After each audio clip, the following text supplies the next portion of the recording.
Alright, I'm here with Timo from Dragon Dawn Productions, and Timo has a new game called Darwinning. It's a trick-taking card game. So Timo, this has been kickstarted this year? Yeah. Successfully? Yes, it took more effort this time than some other times. We have kickstarted now 5 different projects. Okay. And this was the last of them. Despite the, let's say, small troubles, it's now existing, printed, and it's even very close to be available because the copies are right now in the German customs. Okay. So whenever the custom official stamps it. Yeah, exactly. Then the backers will get their copies and it will be available. Yes. Okay, cool. So what can you tell me about the game? Well, as the name tells, this is all about evolution. You are always playing an animal species like an elephant. Yeah. And all the animals have different kind of abilities. There is the food chain value. Let's use it like this. So food chain value like 9, which corresponds to your symbol. So if I would play elephant, I would have my D. These are the letters of Darwin. Yeah. So this would be the N, and there is the A for. You can choose which letter you like. Okay. So if you would be then, for instance, the beetle, you would be here at number 2. Yeah. You would have your population would be 8. So you would have 8 eggs at the beginning. There's plenty of animals I see in the box as well. Yeah, 13 different animals. Okay. We made 10, and then our backers made 3 more. So that is how we actually ended up having all of these. So some of these animals are Kickstarter animals. Like I said, 3 of them. One of those is, for instance, dragon. And pretty cool. And then this is also a Kickstarter animal. It's called the green lizard. Yeah. And then there is a seal that is also a Kickstarter animal. This is a trick-taking game, so you start with 10 cards. And at the beginning of the game, there are also these areas. Out of these areas, we will shuffle these and give you 5 areas. Well, not give, just deal 5 areas like this. Okay. So these are the areas that are existing in this era. And then we start with 10 cards. So we play trick-taking. Let's assume that there are 3 players. Yeah. These are the combinations that you can play. Okay. So the combinations remind you very much of the poker hands. So 1 pair, 3 of the same color, 3 consecutive numbers, 3 of the same number, 3 of the same color in a consecutive number. So it's the royal flush. Yes, royal. And 4 of the same number. So you cannot play exactly all the poker hands, but quite many. It looks like it. Yeah, exactly. And we play always 1 round. So let's assume that I would play just something very simple, like a simple 4. Then you would be able to beat that easily by playing, for instance, 3 of the same color. Yeah. And then the opponent plays just something. Yeah, something else. You can always play just 1 card, and you are not allowed to pass. So even when someone plays something really high, this is not exactly really high, you would combine the numbers to see how good your color is. Okay. But this would be then the winning combination. Yeah. All of the other cards, these would be then discarded. And out of these 3, you can choose 1 to improve your beetle. So you would be able to have, for instance, this is the big brain. You would be able to have the big brain in here.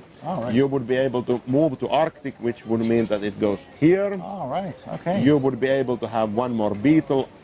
Can you press it a bit? Yeah, I'll just like this. Yeah. And then you would have 1 more beetle, or you could have big teeth in here. This is the big teeth, and big teeth gives, for instance, ability for you to eat 2 plates upward and 1 free food. So each card has 3 options for you to improve your animal. Yes, exactly 3, but there are 4 possible things that you can have, and each card has always 3 out of those 4. So for instance, this card has something that none of your red cards have.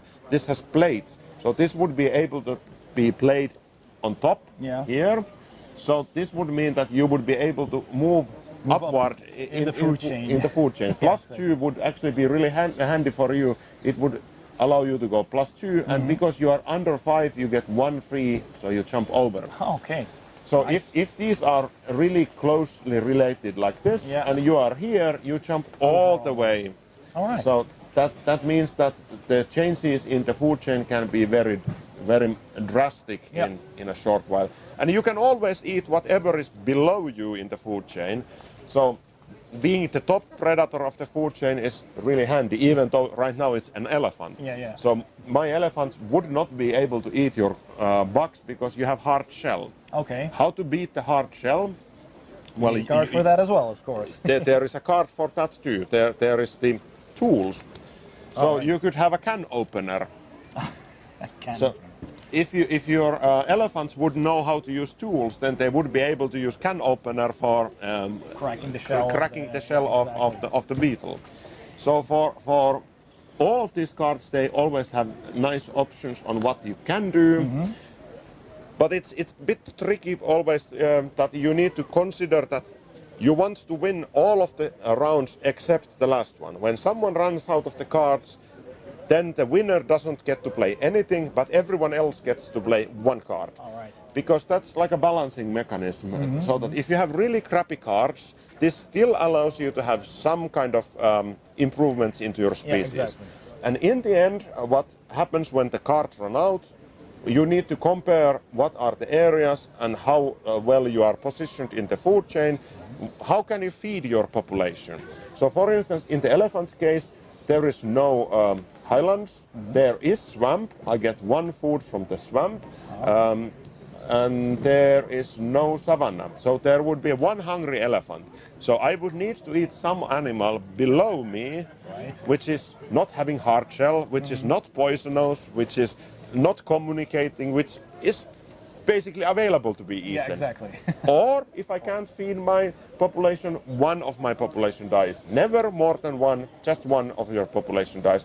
But with 2 elephants, 1 of your population dying, that's quite drastic. Yeah, that's drastic.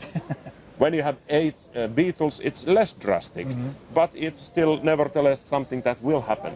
Okay. You get points by having more areas, you get points by going further up in the food chain, you get points by having more population, and all the cards will give you points. So it's a very balanced game in the sense that you can win by having any kind of combination as long as you are not using only 1 area. It's really difficult to win only by having, say, more areas. Yeah.